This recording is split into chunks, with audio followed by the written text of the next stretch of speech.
Nós tivemos hoje a última audiência pública para discutir a medida provisória 579, conhecida e hoje muito discutida no país inteiro, tratando do marco regulatório do setor elétrico. O debate com os representantes do governo, ministro Márcio Zimmermann, ministro Luiz Adams, da Advocacia Geral da União, representantes do Ministério da Fazenda, o presidente da ANEEL, Nelson Ibner, e também do MIDIC, mais a presença do presidente Gilmar Tato, da Comissão Mista, e do relator, senador Renan Calheiro, serviu nessas mais de 4 horas, senador Tomás Correia, para uma avaliação geral dos pontos de vista do governo a respeito dessa matéria que tem um impacto muito grande. Ela tem um foco social, que é a redução até 20% no custo da energia, muito importante essa posição da presidenta Dilma Rousseff, ela vem do setor da energia, foi ministra de Minas e Energia, no Rio Grande do Sul teve um papel relevante como secretária dessa área, e essa medida provisória, então, inova muito em relação a ela. Muitas dúvidas foram suscitadas quanto à segurança jurídica, quanto a aspectos técnicos, direitos adquiridos, a questão da constitucionalidade, mas, enfim, o mais importante foi o próprio governo, na palavra não só do advogado-geral da União, o doutor Luiz Adams, reconhecer, como também o doutor Márcio Zimmermann, que o Executivo tem a competência de propor e cabe ao Congresso Nacional aprovar, rejeitar ou aperfeiçoar. E o objetivo dos senadores e deputados, e senadoras e deputadas ali presentes, é exatamente a busca do aperfeiçoamento para dar ao país as condições não só de competitividade, mas, sobretudo, as condições de um atendimento social com a redução do custo da energia, que é cara para o consumidor domiciliar e é muito cara também para a indústria brasileira, o que com isso, retira a competitividade.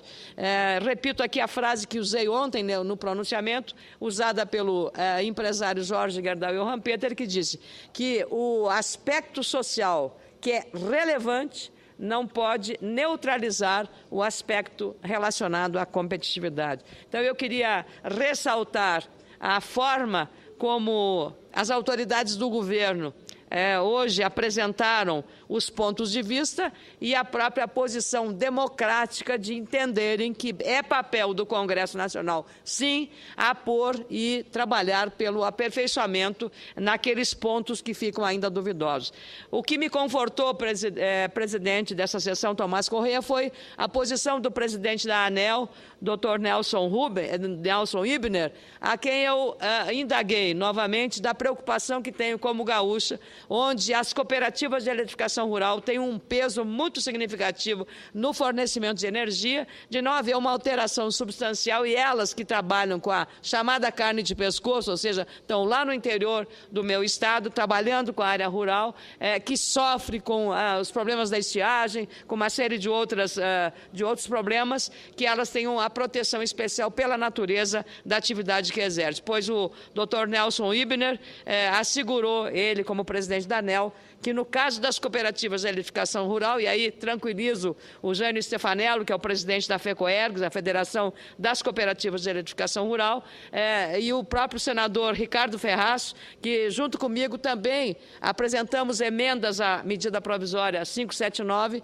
com foco exatamente na proteção das cooperativas de eletrificação. Então, eu espero sinceramente, com a disposição de trabalho do relator Renan Calheiros e a colaboração hoje intensa do senador Dornelles, do senador Ferraz, de todos os senadores que estavam, o senador Delcídio Amaral, que é especialista na área de energia, e do trabalho do nosso Renan Calheiros, possamos elaborar aí o aperfeiçoamento necessário para ajustar esta medida provisória às reais necessidades do país.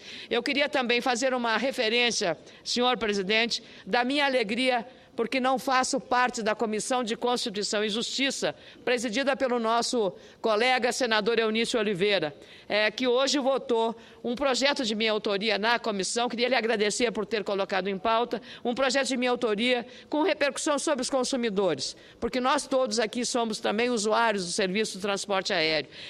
Na relatoria que era originalmente do senador Aloysio Nunes Ferreira, que está em viagem oficial, e que o meu querido colega, nosso colega Pedro Taques, foi relator ad hoc e a quem eu agradeço o trabalho.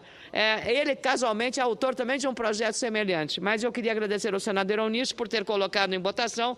Na verdade, esse projeto aprovado hoje na CCJ limita as companhias aéreas a multa em 10% cada vez que um passageiro for mudar de voo na mesma companhia, no mesmo horário, num outro horário. Hoje, cada companhia tem um critério diferente, um valor diferente. Às vezes, o valor é o dobro, 50% maior do que o bilhete emitido, seja numa promoção ou num valor convencional. Então, é preciso ter também aí uma proteção aos consumidores. Não só consumidores, usuários do transporte aéreo, mas eu aqui como senadora tenho tido também um cuidado muito grande na economia do gasto que o gabinete faz com passagens aéreas. E cada vez que a gente muda de dia para viajar e somos muitas vezes levados a fazer essas alterações diante da alteração de agenda, o que acontece? A passagem se altera a mais sempre. E isso onera o custo que o Senado tem com a passagem aérea que nós usamos. Por isso, também tive essa preocupação de economizar o dinheiro do contribuinte, que é ele que paga essa conta, no sentido de fazer uma legislação aprovada hoje que vai beneficiar consumidores e usuários e também desonerar o Senado, o contribuinte, desse gasto. Queria, por fim, fazer um registro, porque hoje, meu querido presidente Francisco Dornelles, recebi um telefonema de um município de 10 mil habitantes no sudoeste do Paraná. A cidade se chama Itaperama. E o prefeito me ligou de manhã para me agradecer o trabalho que, como outros senadores fizeram aqui, estão fazendo, para as questões municipalistas. A federação está esfacelada, porque tanto o Fundo de Participação dos Estados, que já está em discussão na Casa, quanto o Fundo de Participação dos Municípios, ele está numa situação de fragilidade e criando muitas dificuldades financeiras para os gestores municipais, que são, na federação, os primos pobres da Federação Brasileira. Os estados são os primos remediados e a União é a prima rica da federação. Nós precisamos ter um critério. Primeiro, cada vez que o governo tirar e desonerar, usando o IPI como forma de ativar a economia, ela tire esse dinheiro do seu quinhão.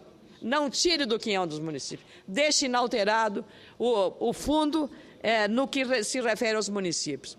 Porque agora, muitas prefeituras municipais, espero que não no seu estado, Rio de Janeiro, senador Dornelles, mas no Paraná, como me falou o prefeito Toim Zé, o Antônio José Piazzalunga, que é muito preocupado, ele foi reeleito, e me agradecendo porque eu fiz um projeto.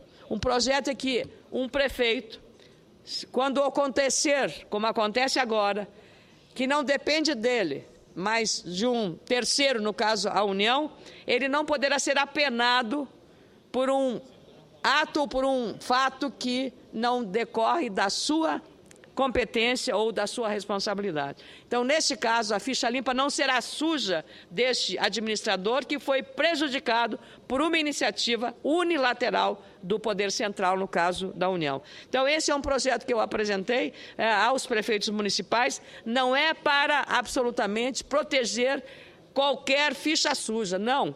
É para impedir uma injustiça, a injustiça que decorre da redução das regras do jogo no meio do caminho, que aconteceu com o IPI.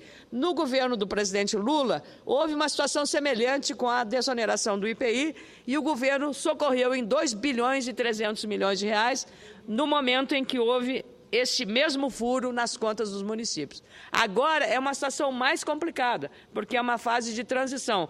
Eleição este ano e no dia 1º de janeiro é a posse dos novos administradores e precisam entregar com a caixa limpa, zerada pela Lei de Responsabilidade Fiscal. E se não acontecer isso, esses prefeitos, estima-se cerca de 3 mil, ficam com ficha suja, porque foram maus gestores? Não, porque simplesmente a receita deles caiu, porque a União assim o determinou. E não há uma recomposição, nem uma perspectiva de que isso venha a acontecer, embora a boa vontade da ministra Ideli Salvati em manifestar as lideranças municipalistas que irá falar com a equipe econômica para liberar emergencialmente o recurso necessário. Está se falando muito na questão da renegociação das dívidas da Previdência. É também um ponto importante, mas o fundamental é a recuperação da capacidade para acertar as contas na entrega do poder aos sucessores. Então, eu queria agradecer ao prefeito lá de Itaperama, lá do Paraná, pela ligação que fez, pelo estímulo que me deu. Eu sou uma senadora do Rio Grande do Sul, mas também sou uma senadora das questões nacionais, como essa, municipalista, como a questão da energia, e fico muito feliz que um prefeito de um outro estado faça esse reconhecimento, porque digamos, é o prêmio que nós recebemos aqui, meu querido líder Francisco Dornelles, pelo nosso trabalho. Então, eu queria agradecer ao prefeito e dizer que todos os prefeitos, eu sou uma senadora municipalista para defender aqui o legítimo direito, e dizer a todos aqueles que não estão conseguindo pagar os servidores, por conta disso, está se gerando também um problema social grave, talvez mais grave até da questão política da ficha limpa. Como muito bem lembrou ontem o presidente do Senado, José Sarney, que conhece profundamente as questões institucionais pela relação que tem com o poder. Ex-presidente da República sabe muito bem dessa convivência. Então, é preciso ver essa dificuldade social daqueles prefeitos. Até governadores já não estão pagando e poderão não pagar o 13º salário. Que Natal terão esses servidores dos estados e dos municípios que já não estão conseguindo receber em dia os seus vencimentos. Por isso, é urgente, senador Ivo Cassol, Vossa Excelência, agora há pouco, nessa mesma tribuna, abordou essa questão, que o governo federal tome consciência de que isso é sério do ponto de vista social com essas pessoas. Muitos estão sendo desempregados e muitos estão também não recebendo já o salário que devem, funcionários e servidores há muitos anos nas prefeituras por concurso público. E os cargos em comissão até bom que sejam reduzidos e limitados para uma economia maior nas prefeituras municipais. Muito obrigada, senhor presidente.